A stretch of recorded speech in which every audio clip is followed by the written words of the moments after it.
Hello everybody and welcome to video number 5. My first video in 2021. Very exciting. What day is it? No idea. The fact that I've got nothing else to do might have something to do with the word exciting, but I am actually, in all honesty, I am genuinely enjoying doing these videos.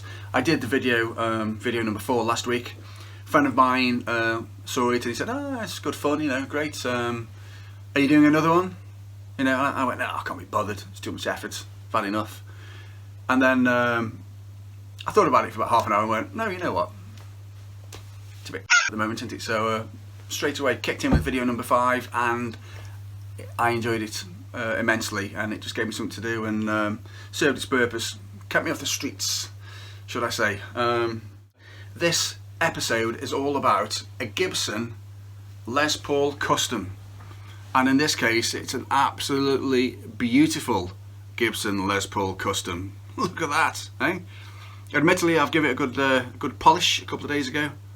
But what a beautiful looking guitar this is. It's a beauty. It's a beauty. Not only does it look like a beauty, it plays and sounds like a beauty. Even in my hands, this guitar sounds good. So on the 61st day of 1978, whoever made this guitar had a bloody good sleep, as my dad would have said, if he was alive now. He woke up, he had a massive bowl of old-fashioned porridge oats from Sainsbury's probably. Then he went to work, he or she went to work in a bloody brilliant mood and made this guitar. So whoever you are, if you're watching this, which you never know, could be possible, I want to thank you very much for making this lovely guitar. And I now own it. I'm very lucky. As per usual, I've done a little bit of music to try and sort of show you what I would do with this guitar. In this case, I bought a sort of an old Japanese tape effect delay plugin over Christmas from a company called AudioThing, and as soon as I heard the plugin and had a bit of a play with it, I thought, I know what I'm going to do for video number 5. So straight away I knew what I was going to do. Did I just say that? I think I did. And I used this guitar to do it. So let's hear what I did and then we'll talk about it afterwards. Here we go.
Anyway, right then, here we go. I'm going to try and be quick. Gibson Les Paul Custom. I bought this guitar off a lovely couple of people called Barry and Jean. They are my neighbours.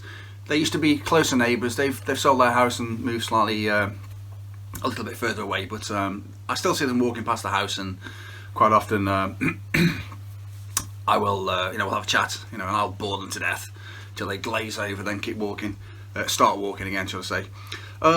Okay, Jean asked me to go down to the house to look at her guitar. Her brother had owned this guitar in the past and she was looking at getting rid of it. Now, she opened the case, I saw it, eyes were like sort of, oh yeah, I wanted it. This, basically, my first ever guitar bought for me by my father in the early 18th century was bought from Kay's Guitar Shop in Hope Street, Hanley, Stoke-on-Trent, and it was a £59 Kay Special Les Paul Custom sort of copy. So it looked exactly like this guitar, although I think it had chrome. I think it was chrome, not gold, but can't remember. I think it was chrome, yeah. Anyway, so I saw this guitar and I was like, oh my god, that reminds me of my childhood. So I thought I had to have it. We made a deal on the price and it then came back to my house. But one thing I will say about the guitar is Jean's brother, and I can't remember his name, he bought this guitar brand new. The serial number on this guitar is 70618-104, which, having done a little bit of research, leads me to believe that it was made on the 61st day, 1978, and it was the 104th guitar, pardon me, to come off the production line. So I think Jean's brother bought this guitar in 1978 and he played it locally with a band called, I think it was Ray Parks and the Hi Fis. I think I've got some pictures somewhere of this guy playing the guitar. I'm going to root them out and I'm going to sort of, put them up now. Here it is. Mike's brother Gene has sent me some pictures of Mike playing in various bands. I thought there were some of him playing the Les Paul, but I don't think she's got any, actually, thinking about it. But here Mike is playing with two bands, I think, Ray Park and the Hi Fis, and also a band called Double Two. And here the guys in the band with him were a guy called, obviously, Mike on guitar, Tony Robinson on drums, Tony Oakley on bass, and I'm not sure what Fred Boswell or Dennis Poole played, but they're also on these pictures, I think. Yeah, okay. And I know that Doug Wilkes, who was gigging actively in the 60s and 70s with his ex-wife, Edna Savage, he knew the band. I remember mentioning the band to him when I bought the guitar, Ray Parks and the Hi Fis, and he said, oh yeah, I knew those guys. I think he knew a couple of the guys from the band. Anyway, Gene's brother played in the band, got some great pictures of him playing, black and white pictures in the club, really good. Sadly, he passed away about 12 months after buying this guitar. This guitar then went and back in the case and went under Gene's bed for decades until I came along and purchased it. So if Gene and or Barry are watching the video, then I want to thank you again for selling me this lovely guitar. Hopefully I'm, your brother would be proud to know that the guitar's still being played and I'm using it on recordings, etc. So plus it's a fantastic guitar. So anyway, well, another little story. When I got it back from Gene and Barry's that afternoon, I remember getting back and sending a good friend of mine, Dave Cottrell, some pictures and going, whoa, I've got it. Actually, I think it was a Monday. I think it was a Monday because I saw the guitar on a Friday, took some pictures, and I remember sending them to Dave, a friend of mine. And he said, oh, you've got to buy that guitar, and I remember looking at the pictures thinking, oh my God, I've got to have it. And I had to wait sort of till the Monday, till I could go around again and sort of act cool and say, yeah, I'm kind of interested. Yeah, I'm interested. But, I was dying to get it, But, so I brought it home that Monday, I think. And myself and Steve Barrington were doing a lot of songs at the time. And I did, in my excitement of having this guitar, I got the guitar back and whipped open the studio, set up and started recording a bit of a backing track bit of an idea to send to Steve to try and initiate a song idea. And he got back to me later that day and said, yeah, idea's okay, but said, yeah, guitar's sounding really good. What have you done? I said, well, I bought this guitar. It's the guitar. I just plugged it in. Even had the sort of 40-year-old strings on with a wound G, which I think were quite common. I remember Doug telling me that wound Gs were quite common in the sort of 70s. Well, 60s and 70s probably. Basically, I think in those days you just, whatever you could get your hands on, you'd put on the guitar. Anyway, well, before I talk about the guitar for a second, I will also say this guitar's got very low frets, so it's actually very sort of difficult to sort of play it out of tune. And by that, what I mean is my other guitars, they've all got very high frets. So when you play, when you press, say for example, like an E here, E on the B string on the 5th fret, if I was to simulate what would happen is, if I just play it lightly on one of my other guitars, it's like that, and then the harder you press, it sort of just goes, the pitch increases. That's because the fret's so high, it's kind of pulling the string tighter, so it's increasing the pitch. Now with this, because the frets are so low, I mean, I'm pressing really hard now on my hand on a B minor 7.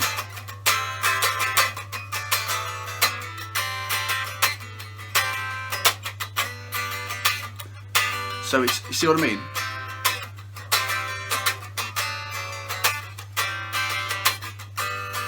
Literally impossible, even for me, to play out of tune-ish with this guitar. Right then, a bit about the guitar. I know a lot less than people who I know. I do remember when I bought the guitar, speaking to localish legend Sarge, Pete Frampton, fantastic guitar player. He's got about 10,000 guitars. If you bought a strange guitar, you could message Pete and say, Pete, I've got this guitar, do you know anything about it? And he'd say, I've got one in storage somewhere, I'll go and get it tomorrow. And then he'd go off and he'd come back, he'd have exactly the same guitar, but and then he'd tell you all about it. And I think I remember asking him a little bit about this guitar a few years ago, and he's always very helpful. He's a really nice guy. And if you're watching, hello. Right then, okay. Gibson Les Paul Custom. I thought it was called a Black Beauty, but obviously the Black Beauty I think is the one that's got the three humbuckers. So this isn't a Black Beauty, it's just a Les Paul Custom. 1978, obviously black, looks awesome, let's be honest, you know. Who would not want to own this guitar? I've given it a polish the other day, and it's looking phenomenal. I even, what did I do? I even went and borrowed some Super Juice, some switch cleaner, because when I had a play of it the other day, the sort of the selector wasn't working right, and the volume pots were a little bit tired. Took the back off, squirted some switch cleaner in. It's working lovely now. Excuse me, I've just had some revels. I had a quick break before I've done this bit, and I've had some revels and a lovely cup of coffee. And hopefully soon that will be a lovely cup of Ben Stone's Stonehouse coffee when it arrives. So this guitar, yeah, I put some new strings, give it a clean, put some new strings on, put some Super Juice on the fretboard to keep it nice and happy. And let's just talk a little bit about it. Okay, as far as I know, and you can let me know if I've got anything wrong. This guitar is a mahogany body. Basically, for those of you who aren't guitarists, it's mahogany, probably up to about there. All that is mahogany. It's one big block of mahogany, probably. I think it's one big block, or it could be a couple joined together, but it's probably one big block of mahogany. On the top is maple. So you probably can't see it here, but there's 3 boards of maple. I can see when I was polishing it the other day, I can see it just about in the light now here. There's one join there, and then there is another join there. So you've got 1, 2, 3 planks of mahogany joined together, and then slightly what do you call it? Slightly carved. So mahogany body, maple top, 3-piece maple neck. 3-piece because that's what I've read it is on the internet. Maybe that means it's got reverse, a neck cut in half, reverse like Doug does to counteract the push and pull of opposing bits of wood. And then maybe this is another bit that's obviously been joined at the top. Probably that's what it means by 3-piece maple. The fretboard is mahogany, my favourite fretboard wood. It's quite expensive now. I don't really know, but I don't really think you get such lovely dark mahogany anymore. I think it's quite rare. Guitar makers started using different kinds of wood now, but mahogany is just beautiful. Look at that. And these inlays as well. I really like them, sort of rectangular, I don't know if they're abalone, mother of pearl, whatever, but certainly not plastic anyway. All gold, of course. Gibson tuners, badged up Gibson. There you can see the serial number 70618-104. Edge binding, I'm going blind now, so I think my it's probably 5-ply. 1, 2, 3, 4, 5. There you go, 5. That'll do. 5-ply front and back. Let's have a look. I can't see. 5-ply front and back. Then you've got the white.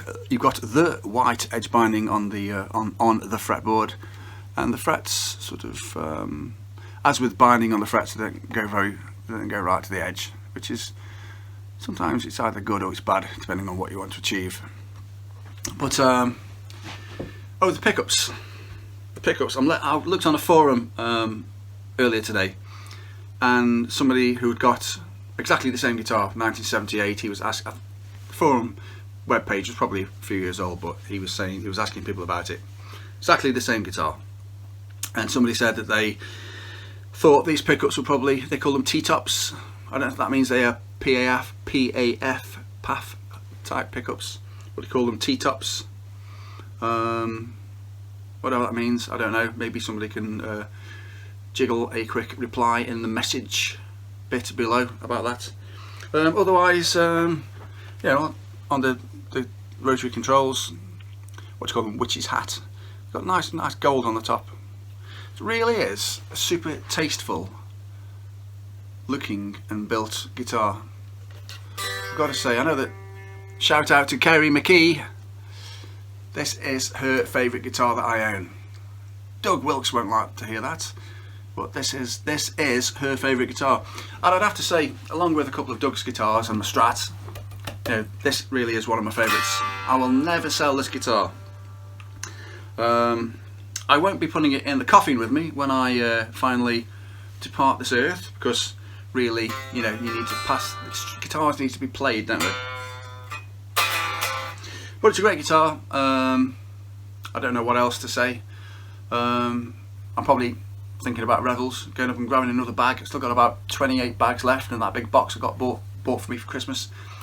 Big box of 36 standard size bag of Revels. So not that many in a bag, just like anything else, like the wagon wheel, it's sort of become really small. But in my mind, I'm just fancy some more Revels and another cup of coffee. One of my 50th birthday Ernie Ball mugs here.